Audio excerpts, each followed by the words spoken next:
ये इंटरव्यू सिर्फ तालीमी और मालूमाती मकसद के लिए पेश किया गया है। मीडिया स्टार वर्ल्ड किसी भी हिंसा, नफरत या तासुब की हिमायत नहीं करता। यहाँ पेश किए गए ख्यालात मेहमान के अपने हैं।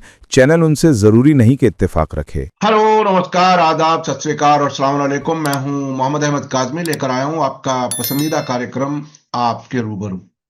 मीडिया स्टार वर्ल्ड लगातार आपको खबरें, रेफरेंसेस के साथ, हवालों के साथ दुनिया भर से आप तक पहुंचा रहा है और साथ साथ कुछ जानकार लोगों से मुलाकातें भी कराई जा रही हैं ताकि सही सूरत हाल का अंदाज हो। ऐसे वक्त में जब हम गोदी मीडिया, नेशनल और इंटरनेशनल, उस सब से घिरे हुए हो, सच्चाई तक, सही खबरों तक पहुंचना अपने आप में एक बहुत ही अहम काम है। कभी कभी हम भी उस खबरों के बहाव में बह जाते हैं। अभी पिछले हफ्ते जिस तरह से ईरान के खिलाफ जंग का पूरा माहौल बना हुआ था, अब ट्रंप और नेतन्याहू की मुलाकात हुई, उसमें बज़ाहिर ऐसा लग रहा है कि कोई हमले की बात नहीं हुई, लेकिन क्या कुछ हुआ, कि क्या इम्कान है क्या हुआ होगा। और उसके अलावा भी जो दुनिया के वाकयात हैं, वेनेजुएला से लेकर के और यूक्रेन तक, आखिर कहां जा रही है दुनिया, ये सब समझने के लिए मैं एक बार फिर सीनियर जर्नलिस्ट जॉन दयाल साहब से बात कर रहा हूं। और वो एक लंबा कैरियर है, एक विदेशी पत्रकार के तौर पर भी दूसरे मुल्कों में काम किया, बहुत सी जंगें कवर की हैं और उस इलाके को बहुत अच्छी तरह से जानते हैं। जॉन दयाल साहब, वेलकम है आपका मीडिया स्टार वर्ल्ड को। आपने वक्त दिया उसके लिए बहुत बहुत शुक्रिया। क्या कुछ देख रहे हैं, ये जो 3 घंटे की मुलाकात हुई और कोई एक प्रेस स्टेटमेंट या प्रेस कॉन्फ्रेंस नहीं हुई, इसमें क्या कुछ हुआ होगा? इस मुलाकात में क्या लगता है आपको? कुछ भी नहीं हुआ होगा, अलावा इसके कि डोनाल्ड ट्रंप ने नेतन्याहू को बोला कि आप इतना उछलिए मत, थोड़ा शांत रहिए, हम कुछ कर रहे हैं इलाके के शांति के लिए, तो आप उसको प्रवोक मत कीजिए। ये इसके आसपास की बातें घूमती रही हैं, जो इसकी जो बाकी जो खबरें निकल रही है अमेरिका के अखबारों में वगैरह वगैरह, उससे ये नहीं लग रहा है कि एकदम या तो कोई वॉर का चक्कर होगा, या जो फ्लीट गई हुई है वहाँ पे, स्ट्राइक फोर्सेस गई हुई हैं, वो इमीडिएटली एक्शन में आएंगी।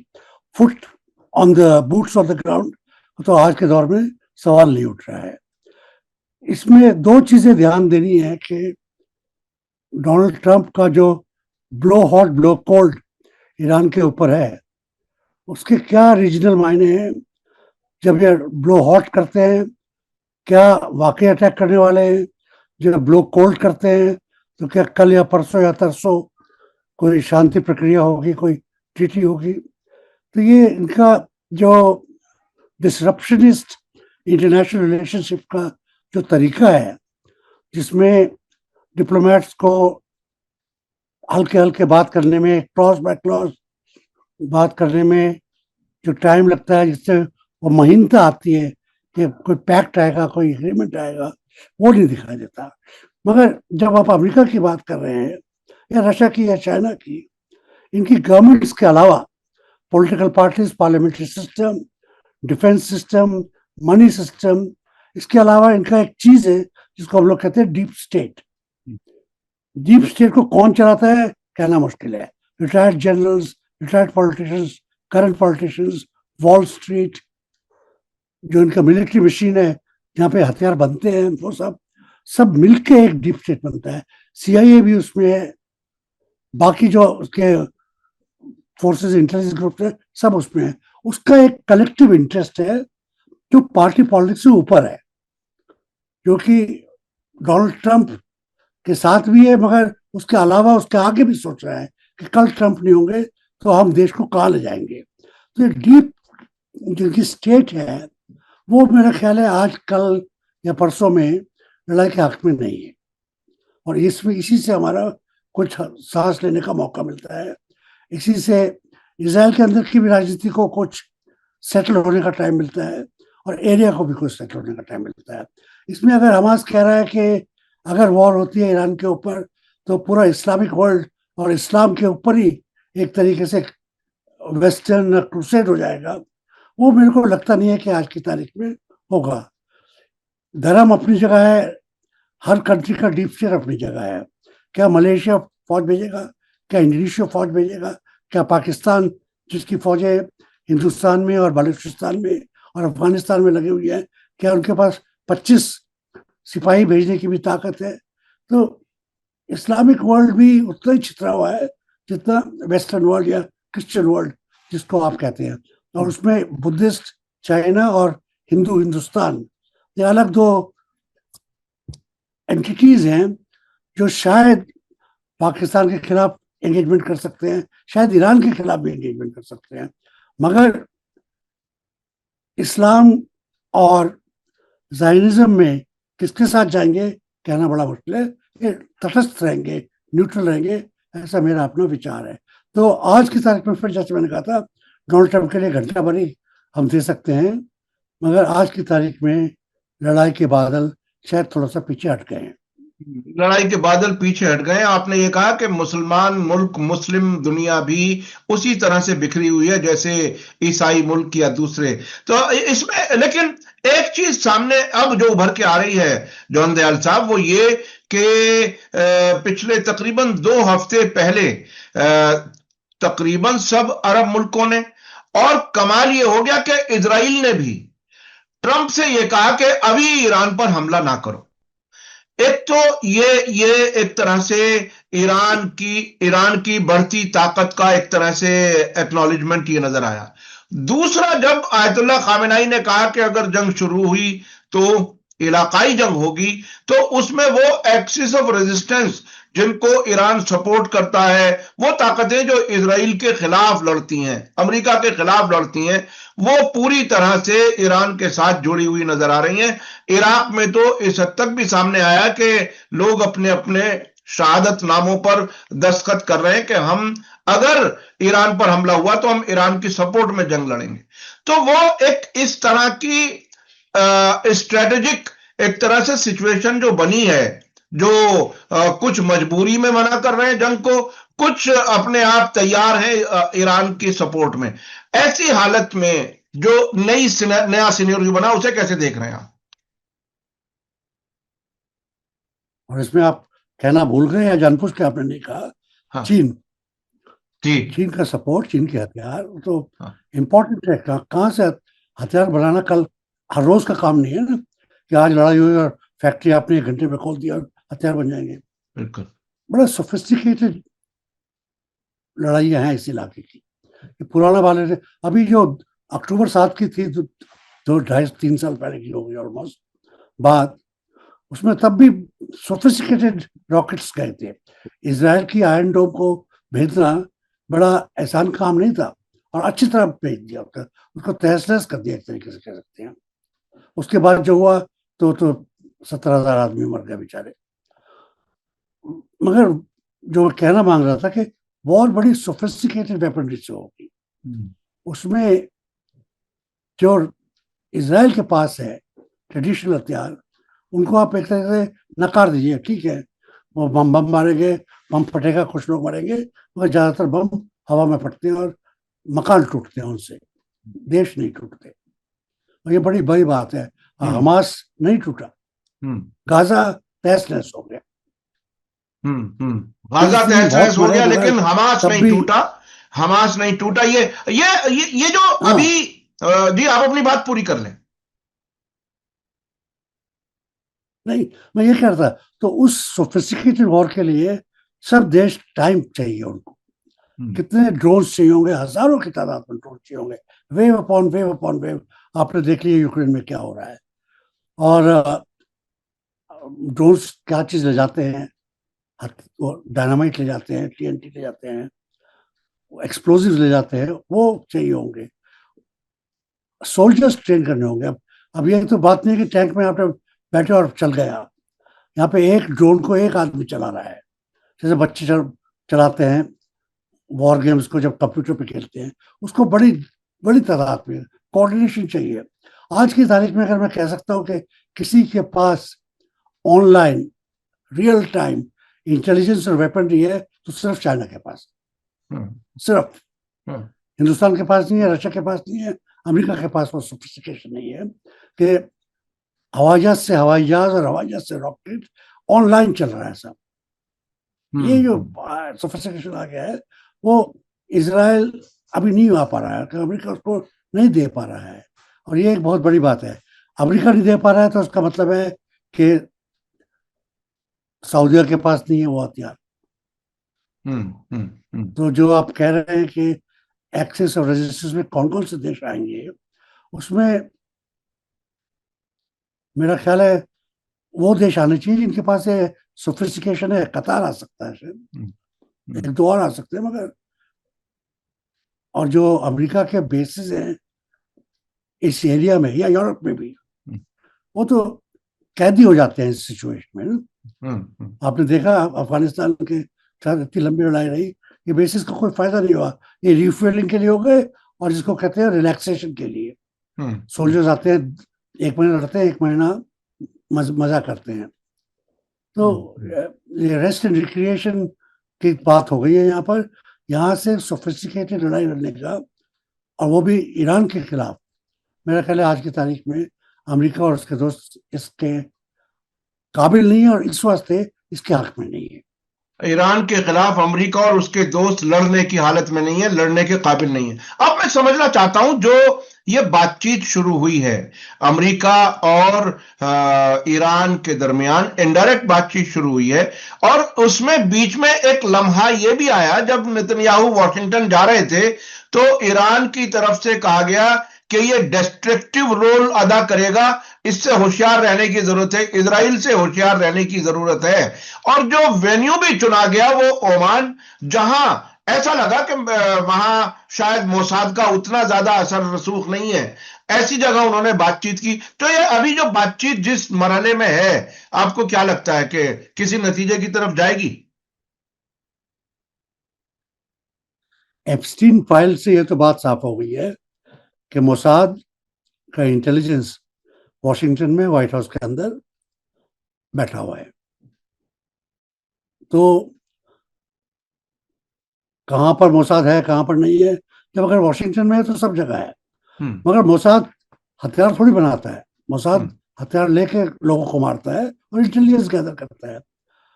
जो मैं कहना चाह रहा था कि इजराइल क्यों चुप है? अगर इनके पास, दोनों के पास प्रिपरेशन होता, हथियार होते, उतना डीप इंटेलिजेंस होता, तो 2-3 महीने पहले ईरान को ध्वस्त कर सकता था, उसकी टॉप लीडरशिप को निकाल सकता था, और उसके जनरल स्टाफ को निकाल सकता था। और उसके बाद जनरल स्टाफ निकल जाता है, इंटरमीडिएट कमांडर्स निकल जाते हैं, तो सोल्जर्स हथियार डाल देते हैं या चुप हो जाते हैं। तो वो करने की ताकत में नहीं था, इस वास्ते नहीं किया। इसमें आपको याद रखना पड़ेगा, एक बात मानेकशॉ ने इंदिरा गांधी से कही थी कि लड़ाई के लिए प्रिपरेशन करना होता है। उसने 9 महीने मांगे थे बांग्लादेश के लिए, तो यहाँ पर कुछ महीने, तो 3 महीने तो हो गए, कितना शायद 3 महीने और मांगते हो, मगर अल्टीमेटली तो शांति चाहिए ही चाहिए, उसमें तो कोई दो राय नहीं है। इजराइल की इकोनॉमी कहाँ गई है? कोई खबर आ रही है कि वहां पे क्या हो रहा है? अच्छा, इजराइल के अंदर लाइफस्टाइल क्या हो गई है? आपने मोसाद के एक्सेस की बात कही।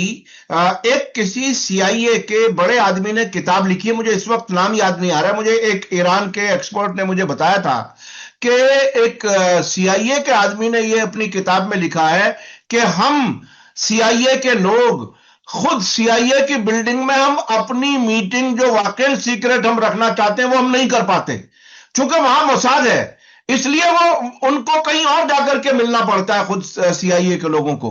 तो मोसाद की इतनी पहुंच जब है, तो इसका मतलब यह है कि तमाम फैसलों में वो इन्फ्लुएंस करता है, इंडिविजुअल्स को रीच करता है, रीच आउट करता है। किस तरीके से आपने इंटरनेशनल चीजों को बहुत नजदीक से देखा है, कैसे ऑपरेशन का तरीका क्या है? ऑपरेशन का तरीका है, 2 तरीके हैं। एक तो जैसे सारी RAW करता है, इंटेलिजेंस ब्यूरो करता है, पाकिस्तान का इंटेलिजेंस करता है कि लोगों से खरीदा जाए, लोगों को उनको परसुएट किया जाए, या उनकी पॉलिटिक्स के कहें कि अगर आप यहूदी हैं तो हमारी मदद कीजिए, आप मुसलमान हैं या हिंदू हैं, आप ईसाई हैं, हमारी मदद कीजिए, आपके इंटरेस्ट में है। या फिर 5 लाख रुपया दिया, कहा कि हमको 2 कागज चाहिए जो आपके पास आएंगे, हमको उसकी कॉपी चाहिए। ये तो एक तरीका है। मगर वहां पे आप देखिए, पिछले 5-7 साल में एप्स्टीन तो मर गया अब, मगर जब वो जिंदा था उसने top politicians, top economist, top generals internationally, जिसको भी हो सकता है, अपने सेक्स स्टेट के जाल से फंसाया, जिसमें वेस्ट एशिया या मिडिल ईस्ट को जिसको कहते हैं, उसके भी बड़े बड़े प्रिंस थे उसमें। उनको ब्लैकमेल करके या उनको पटाकर या उनको एक तरीके से जैसे ड्रग्स पे लोगों को वो कर देते हैं ना, कि उसके अलावा कुछ सोच ही नहीं सकता, तो उस तरीके से फंसाया हुआ इन्होंने। इसमें आप कह सकते हो कि वेस्ट एशिया के बड़े बड़े किंगडम्स के बड़े बड़े लोग इन्वॉल्व हैं। वो वही करेंगे जो उनको कहा जाएगा, नहीं तो उनका काली चिट्ठी छप जाएगी। ये ब्लैकमेल का चक्कर एक मोसाद का बहुत पुराना तरीका है, और आखिरी तरीका तो है कि असैसिनेशन। मोसाद का बेसिक जो रेपुटेशन पिछले 80 साल में बना है, असैसिनेशन, बड़े आदमी का खून कर दिया जाके, बड़े आदमी को पकड़ लिया, नाजीज को पकड़ लिया आपने जाके लैटिन अमेरिका में। वो अब जैसे जनरल्स को, ईरान के जनरल भी मारे गए हैं, वो उस तरीके के मोसाद करता है, मगर रजीम चेंज में वो पॉलिटिशियंस को सबॉर्न करके, पॉलिटिशियंस को खरीद के या डरा कर फिर उनको अपने साथ करता है। और एप्स्टीन फाइल से बहुत क्लियर हो गया है। अच्छा, एप्स्टीन फाइल, एप्स्टीन कौन का सा एक जिक्र नहीं इन्वॉल्व। हाँ, एप्स्टीन का जिक्र एक तरह से इस तरह से भी आया कि यूएई और इजराइल के बीच में ताल्लुकात नॉर्मल करने में, मुलाकातें कराने में एप्स्टीन का हाथ रहा है। अच्छा, अभी ब्लैकमेल का आपने जिक्र किया, डोनाल्ड ट्रंप ने अपने मीडिया के सामने एक बयान में यह कह दिया कि मैं अगर चाहूं तो मोदी का पॉलिटिकल कैरियर डिस्ट्रॉय कर दूं, तबाह कर दूं, लेकिन मैं ऐसा नहीं करूंगा।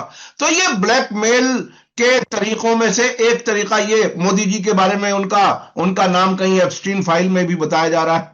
तो ये यहां हमारे देश के लोगों को इसकी कीमत कितनी चुकानी पड़ेगी? अभी जो भारत और अमेरिका के बीच में जो डील हुई है, जिसे ट्रेड डील कहा जा रहा है, उसे आप कैसे देख रहे हैं?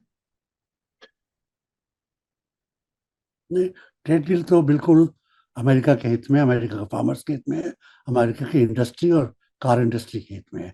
हिंदुस्तान उसमें इतना पूरी तरह फंसेगा, हमको ये पूरा अपना एग्रीकल्चर सिस्टम चेंज करना पड़ेगा। आप सोचिए कि हम वहां से क्या इंपोर्ट कर रहे हैं, वहां से हम चारा इंपोर्ट कर रहे हैं। वो चारा नहीं जो गाय खाएगी, वो चारा जो पिगरीज में लगता है, एल्कोहलिक वेस्ट, जिसमें एल्कोहल निकलने के बाद जो बच जाता है, वो उस तरीके का सामान हमको खरीदना पड़ेगा। हमको सोया खरीदना पड़ेगा, सोया की जो खल रह जाती है वो खरीदना पड़ेगा।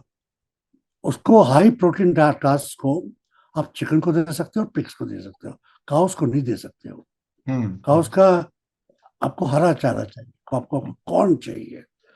कॉर्न चाहिए तो इस चारे के साथ हिंदुस्तान कॉर्न लेता है थोड़ा सा पंजाब के लिए, मगर हमारे यहाँ लार्ज स्केल उसका है नहीं कि आप खेत के खेत कॉर्न फेंक रहे हैं और उनको आधे 2 महीने में काट के चारा बना रहे हैं। हम कॉर्न भुट्टा जिसको कहते हैं उसको बड़ा होने देते हैं, भुट्टा लाते हैं, भुट्टे का तेल निकालते हैं, भुट्टा फ्राई होता है, भुट्टे का आटा बनता है। तो इकोनॉमी जो एग्रीकल्चर प्रैक्टिसेस है अमेरिका में, यहाँ पे लार्ज स्केल पे काम होता है, और हिंदुस्तान में यहाँ पे थोड़ा सा लार्ज स्केल है पंजाब में, बाकी जगह 2 बीघा 4 बीघा 1 एकड़ 5 एकड़ 10 एकड़ में काम होता है।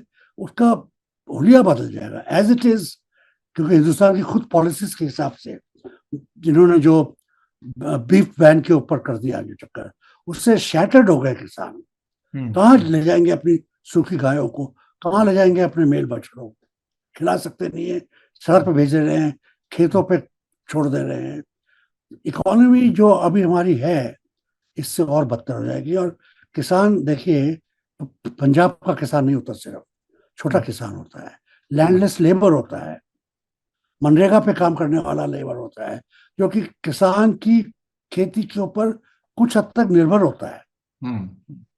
कुछ भी नहीं मिलेगा तो चारा उठाने में निर्भर होगा, कुछ भी नहीं मिलेगा तो काटने में, हाथ से जहाँ पे काटा जाता है, जहाँ पे हार्वेस्टर कंबाइन नहीं है उसमें होगा। तो ये जो कॉम्प्लेक्स इकोनॉमी है जिसमें 50% प्यासा भूखा इंसान है और 10% लार्ज फार्मर्स हैं। अमेरिका में ये स्मॉल फार्मर्स का कोई बात ही नहीं है, लेबर मेक्सिको से मंगाते हैं, वो खेत में काम करने के लिए।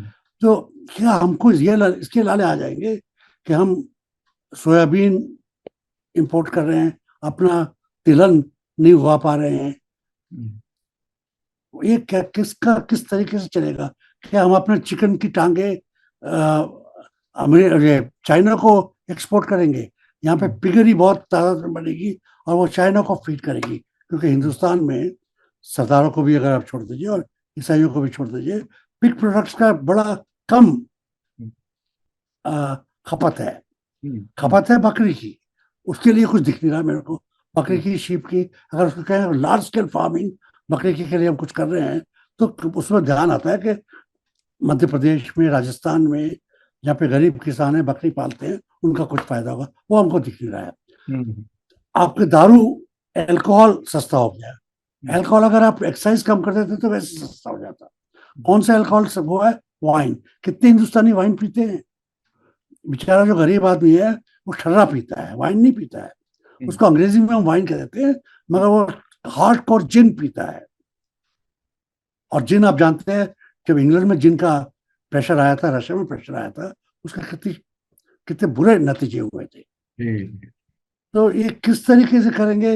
इकोनॉमी में अगर देखिए, कंपेयर कीजिए, अमेरिका का फायदा है कि उनके लोग आ रहे हैं यहाँ पे उन्होंने क्या किया है हिंदुस्तान को, कैसे उल्लू बनाया है। पहले ऊपर कर दिया 50% तक टैक्स, फिर 50 से कम करके 38% कर दिया। तो ये कोई नहीं पूछ रहा है कि आपने जो पुराना बेस था उससे कम किया कि नहीं किया। जी, पहले तकरीबन 3% था, अब 18% है। जी, जैसे दुकानदार करते हैं ना, हाँ, दिवाली से पहले दाम बढ़ा देते हैं 100 रुपया और फिर कहते हैं रिबेट हो रही है 25%। जी, बिल्कुल। तो ये आंखों में धूल फेंकने की बात है, आंखों में धूल। अब मुझे याद एक दो बार पहले मैंने पहले भी जिक्र किया है, ईरान में इस्लामी इनकलाब आने से पहले जब शाह जो अमेरिका का एजेंट था, उस जमाने में वहां के किसानों को वो फसलें उगाने की इजाजत नहीं होती थी, यानी वो इलीगल होता था जो सामान, जो क्रॉप्स अमेरिका से आने वाली होती थी। यानी इस तरह से हम अपने ही लोगों का गला घोट करके उस तरह से हम लाए, तो ये बिल्कुल आम लोगों की हर दिन की जिंदगी पर बहुत बुरा असर पड़ने वाला है। और अक्सर मैं तो अपने देखने वालों को कहता हूं कि जहां भी अमेरिका, इजराइल दोस्त के तौर पर जाते हैं, उन मुल्कों को तबाह करने का इंतजाम उनका होता है। मैं कभी कभी अपने ईरानी दोस्तों से भी एक मजाक के तौर पर ही सही, लेकिन एक ऑब्जर्वेशन देता हूं मैं कि आपके यहां इनकलाब जो जारी है उसकी और बहुत सी वजह है। एक तो आपकी लीडरशिप यूनिफाइड है, दूसरे अमेरिकी एम्बेसी वहां पर नहीं है। अमेरिकी एम्बेसी अगर वहां होती तो शायद इस्लामी इनकलाब इतने दिन तक कामयाब ना रह पाता, क्योंकि वो जो सैकड़ों गाड़ियां, डिप्लोमेटिक गाड़ियां जाते हैं वो खराब कर देते। तो अच्छा, अब एक कॉम्प्रिहेंसिव पिक्चर क्या कुछ बन रही है। एक बात करना मांगता था। जी, मैं एक छोटी सी बात करना मांगता था। हाँ, कि जनरल नरवाने की जो किताब है, हाँ, उसने क्या कहा है कि जब मेरे को हुक्म चाहिए, आपको डायरेक्ट ऑर्डर चाहिए कि आप लड़िए, तो आप ऑर्डर देने से डर रहे हैं। हाँ, प्रधानमंत्री ऑर्डर नहीं देगा तो कौन देगा ऑर्डर? और प्रधानमंत्री क्यों नहीं दे रहा है? तो मैं कुछ मुंह से कहना नहीं मांगता हूं, मगर साफ है कि डीप स्टेट के इंटरेस्ट, एप्स्टीन के इंटरेस्ट कहां तक पहुंचते हैं। ये डीप स्टेट के इंटरेस्ट, उसमें देश की जो प्राथमिकता, जो प्रायोरिटी है, मुल्क को बचाने की प्राथमिकता, प्रायोरिटी भी जो है वो पीछे चली जाती है जब डीप स्टेट या विदेशी इस तरह की एजेंसियां काम करने लगे और वो फैसले में इन्फ्लुएंस करने लगे। हमें तो इस बात का एक तरह से डर या आशंका जिसे कह सकते हैं वो है कि हमारे यहां फैसलों में बहुत ज्यादा शायद दखल हो गया है। एक बात याद आई मुझे, जब सोवियत यूनियन गिरा और उससे पहले हम जब भी यहां कोई हादसा होता था तो हम क्रॉस बॉर्डर टेररिज्म, पाकिस्तान की खुफिया एजेंसियों के बारे में हमारी सरकारें कहा करती थी। लेकिन जब हम भी अमेरिका के खेमे में चले गए तो अमेरिका के थिंक टैंक्स में यह बात कही जाने लगी कि साहब यह होम ग्रोन टेररिज्म है। तो मेरा अपना तज्जिया यह है कि उसका बेहतरीन ट्रांसलेशन था इंडियन मुजाहिदीन, एक नाम मिंट किया गया एजेंसियों के जरिए, बहुत लोग गिरफ्तार हुए। उसके बाद जब पार्लियामेंट में सवाल कर लिया गया भाई इंडियन मुजाहिदीन का एड्रेस तो दो, अब उसके बाद वो सब सिलसिला खत्म हो गया। तो ये हमारे मुल्क के अंदर दखल अंदाजी हमारी सियासत में बहरहाल हो रही है। अच्छा, मैं वापस चल रहा हूं वेस्ट एशिया। 2 दिन पहले ईरान में इस्लामिक रिवॉल्यूशन की एनिवर्सरी मनाई गई है, 47वीं। उसमें वहां के लीडर ने, आयतुल्लाह खामेनाई ने अपील की थी लोगों से कि दुश्मन को मुंहतोड़ जवाब दें, अपने आप को सड़कों पर ला करके। एक बड़े पैमाने पर वहां लोग नजर आए हर जगह। अब इस वक्त क्या आपको लगता है कि ट्रंप या उनके साथी या जो लोग भी जंग के बारे में करने या ना करने के बारे में फैसला ले रहे होंगे, उनको ये जो फीडबैक तेहरान से आ रहा है उससे कोई इन्फ्लुएंस होगा? देखिए, जो जिसको रिबेलियन कहते हैं, अपराइजिंग कह रहे थे, वो तो काफी लोग तो मरे, मगर टाटा फिक्स हो गई ना वो। कोई रेजिम चेंज नहीं हुआ, हाँ, सिचुएशन सेटल हो गई है। आज कोई आग नहीं लग रही है, कोई डेमोन्स्ट्रेशन नहीं हो रहा है। 5,000 लोग मरे, कितने मरे कह नहीं सकते, कौन कह सकता है उसमें। और अगर मरे हैं तो मरे हैं, उसमें बड़ी खराब बात है। कौन मरे हैं? ईरानियन मरे हैं या बाहर से जो लोग आए थे? कौन कौन इसमें कंफ्यूजन है। और इसमें आप जो अचानक अखबारों की, न्यूयॉर्क टाइम्स की, वॉशिंगटन पोस्ट की अचानक चुप्पी जो हो गई, और वॉशिंगटन पोस्ट ने तो अपना फॉरेन कॉरेस्पॉन्डेंट को सैक कर दिया। सैकड़ों की तादाद में अपने कॉरेस्पॉन्डेंट सैक किए उसने, अभी अभी पिछले हफ्ते। तो जी हाँ, हमारे शशि थरूर का बेटा, उनका एक फॉरेन कॉरेस्पॉन्डेंट था, उसकी नौकरी चली गई। वो रो रहा है, मेरी नौकरी चली गई। तो हाँ, उसको मिली कैसे, ये भी सोचने की बात है। मगर जो इंटरफेरेंस आप कह रहे हैं, वो जब कोई रजीम स्ट्रांग होती है तो उसको झेल लेती है। हम हिंदुस्तान की बात आपके चैनल पे ज्यादा करते नहीं है क्योंकि इसका फोकस नहीं है। मगर एप्स्टीन के बाद, मोसाद के बाद, ये जो पैक्ट आया है ऑस्ट्रेलिया, जापान, हिंदुस्तान और अमेरिका का चीन के खिलाफ, इनको हिस्टोरिकल कॉन्टेक्स्ट में देखना पड़ता है। मिडिल ईस्ट में आप जानते हैं, और इस इलाके में साउथ यूरोप पर पाकिस्तान तक कभी सेंटू हुआ करता था, कभी सियाटू हुआ करता था। कहाँ गए वो? जो पैक्ट बने थे रशिया के खिलाफ, सोवियत यूनियन के खिलाफ, आप कह सकते हो कि इन्होंने अल्टीमेटली सोवियत यूनियन को गिरा दिया। मगर क्या इनकी गिरने से सोवियत यूनियन गिरा, या अपने इंटरनल कॉन्ट्रडिक्शंस की वजह से गिरा? क्योंकि चीन भी कम्युनिस्ट रजीम है, उतना ही पुराना है जितना सोवियत यूनियन था। चीन स्ट्रॉन्ग से स्ट्रॉन्गर होता जा रहा है। वहां पे पार्टी ने अपने इंटरनल मैकेनिज्म्स किए हुए हैं। किसी मेयर के पास अरबों रुपए मिलता है, दूसरे दिन उसको सजाए मौत हो जाती है। कंट्रोल सिस्टम है, सिस्टम को क्लीन रखने के लिए, और लोगों को खाना मिल रहा है ना, लोगों को नौकरी मिल रही है। अगर ये नहीं होता तो ऊपर आप रॉकेट बना रहे हो, उसमें क्या फर्क पड़ता था? किसके लिए रॉकेट बना रहे हो? तो अच्छा, जौनदयाल साहब, आपने चीन के खिलाफ भारत के एक ग्रुप में शामिल होने की बात कही। ये कितना अजीब है। एक तरफ हम भारत, मोदी जी ब्रिक्स के इस साल चेयरमैन हैं, जो चीन के साथ मिलकर के बनी हुई है। जहां जब ब्रिक्स में यह डिमांड उठती है कि डॉलर को हटाओ, हम अपनी करेंसी लाएं, अपना इंटरनेशनल कारोबार का सिस्टम लेकर के आए, बैंकिंग का, उसमें भारत उसके खिलाफ खड़ा होता है। उधर चीन के खिलाफ भी है, चीन के साथ भी है। ये कब इवोल्व हो पाएगी हमारी कोई पॉलिसी? कोई हम एक रास्ता कोई हम अपनाएंगे या ऐसे ही भटकते रहेंगे? देखिए, चाहे अमेरिका हो या रशिया हो या ईरान हो या इसराइल हो, जब हमको अपनी ताकत के ऊपर अहम नहीं होता, जरूर नहीं होता, अपनी कमजोरियों को जब हम समझ सकते हैं, तब हम शांति की तरफ बढ़ते हैं। हिंदुस्तान और चाइना में मैं भी अच्छा हिंदुस्तानी हूँ, यहीं की औलाद हूँ, मगर कहाँ इसमें आपस में पैरिटी है? कहाँ पैरिटी है? किस चीज में पैरिटी है? पर कैपिटा इनकम में पैरिटी है क्या? टेक्निकल इनोवेशन में पैरिटी है? R&D में पैरिटी है क्या?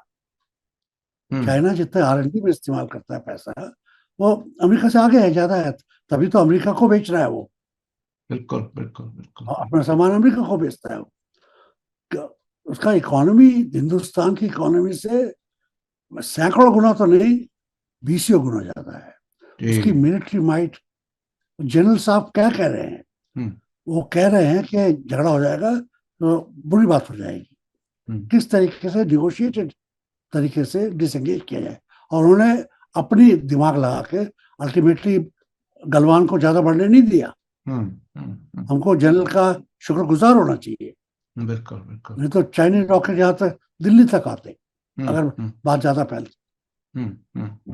बहुत समझदारी से काम लिया और बहरहाल देश को जो है वो उसकी प्रायोरिटी और उसकी अहमियत को अच्छा आखिर में। और बिना हाँ बिना पॉलिटिशियंस के ऑर्डर के, अपनी जी, सूझबूझ से। हाँ हाँ हाँ, ये बहुत बड़ी बात है, ये बहुत बड़ी बात है कि जब सियासी लीडर कोई मजबूत जवाब ना दे उसके दरमियान भी देश को बचा करके निकाल कर ले जाए, ये बहुत बड़ी बात है। अच्छा अब मैं आखिर में एक अगर आप वेस्ट एशिया के बारे में ओवरऑल एक समराइज कर सकें कि लोगों के और आसानी से समझ में आ सके कि आखिर कहां जा रहा है, क्या हो रहा है, ईरान कहां तक पहुंचेगा, एक्सिस ऑफ रेजिस्टेंस और मजबूत होगी, क्या ये इजराइल के वजूद के लिए जो बड़ा खतरा है उस खतरे की वजह से ये नीचे लाया गया है माहौल, क्या लगता है? सर मेरा पर्सनल एज अ कॉरेस्पॉन्डेंट और एज अ हिमायत जो इस रीजन से है, इस रीजन को मैं तहस नहस नहीं देखना मांगता वर्ल्ड वॉर 2 की तरह।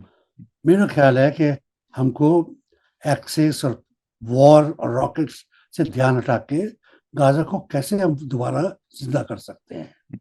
गाजा का अगर आप कल कहीं पे मैं डॉक्यूमेंट्री देख रहा था, एरियल व्यू ऑफ गाजा, कितने मकान टूटे हैं। और उसमें अगर आप देखें, आपने वर्ल्ड वॉर 2 की फोटोज देखी होंगी, बड़े बड़े शहर कैसे तहस नहस हो गए थे, उनको रिबिल्ड किया गया फॉरेन एड से, अमेरिकन एड से, ब्रिटिश एड से।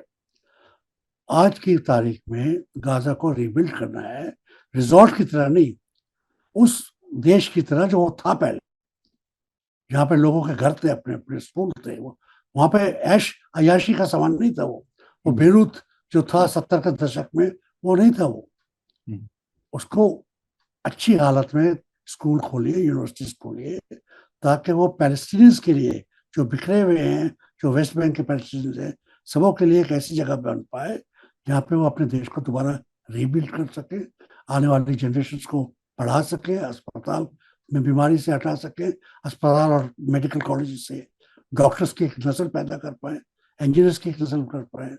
और उसको सिक्योरिटी का एश्योरेंस होना चाहिए कि दोबारा उनके ऊपर इसराइल, मोसाद और जो इनकी हिमायती है दोबारा अटैक नहीं करेंगे। फोकस वहां पे होना चाहिए, बातें डिस्कशंस उस पर होने चाहिए। आप ईरान को बेकार में बीच में लाके ईरान ईरान करके आप डाइवर्ट कर रहे हो अपना अटेंशन। और आपको पता है कि ये बिल्डर्स लॉबी के अलावा अभी तक गाजा की हिमायत में कोई अच्छा खड़े नहीं हुए हैं, कोई पैसे की कमिटमेंट नहीं है।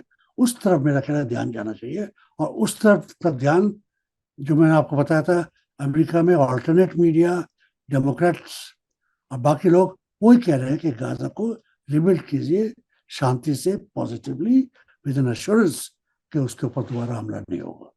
बिल्कुल सही सूरत हाल और सही तरीका तो यही होना चाहिए कि जो लोग उस तबाही के बीच में बैठे हुए हैं, अभी हमने पिछले दिनों देखा सर्दी बारिश उस सब की हालत में भूखे लोग बैठे हुए हैं, उनको मदद पहुंचाने की जरूरत है। लेकिन क्या कहा जाए, ये एक बहुत अफसोसनाक पहलू है कि डोनाल्ड ट्रंप जैसे लोग जो बिल्डर हैं वो पूरी दुनिया के यानी फैसले लेने की बात कर रहे हैं, बोर्ड ऑफ पीस के नाम से जाने की बात कर रहे हैं, लेकिन उनकी नीयत वही खराब है कि फिलिस्तीनी वहां से किसी तरह से निकल जाएं। क्या उससे आजाद हो पाएंगे ये बेगुनाह फिलिस्तीनी जो सुकून से रहना चाहते हैं अपने घरों में? ये आने वाला वक्त बताएगा। जी आप कुछ कहना चाह रहे हैं आखिर? मैं कहना रहा था, वही बात हो गई है कि बॉम्बे के रीडेवलपमेंट में, वहां के स्लम्स के रीडेवलपमेंट में आप अदानी को ले आए हैं। वो कह रहा है हम 80% लैंड ले लेंगे, 20% में गरीबों के लिए मकान बना लेंगे। ये तो नई बात बनती, इससे डेवलपमेंट नहीं आती। बिल्कुल बिल्कुल। और इसी वजह से वो शायद ये येलो लाइन के बैठे हैं उन्हें बिल्कुल स्क्वीज करके गाजा के लोगों को, वो शायद उसी तरफ का इशारा है। देखिए आने वाले वक्त में क्या सूरत हाल होगी, हम बताने की कोशिश करते रहेंगे, आपको अपडेट करते रहेंगे। बहुत बहुत शुक्रिया जॉन दयाल साहब, आपने वक्त दिया। मैं अपने दर्शकों नाजरीन से कहूंगा आज का वीडियो आपको कैसा लगा कमेंट्स में जरूर लिखें और ज्यादा से ज्यादा लोगों तक शेयर करें। इसी के साथ मुझे दीजिए इजाजत। धन्यवाद, शुक्रिया। जय भारत, जय हिंद। हमारे चैनल मीडिया स्टार वर्ल्ड को सब्सक्राइब कीजिए और बेल आइकॉन दबाइए ताकि हमारी हर नई वीडियो का नोटिफिकेशन आपको सीधे मिलता रहे। अगर आपको हमारी खबरें पसंद आती हैं तो उन्हें अपने व्हाट्सएप, इंस्टाग्राम, फेसबुक और ट्विटर अकाउंट्स पर शेयर करना ना भूलिए ताकि और लोग भी हकीकत से वाकिफ हो सकें।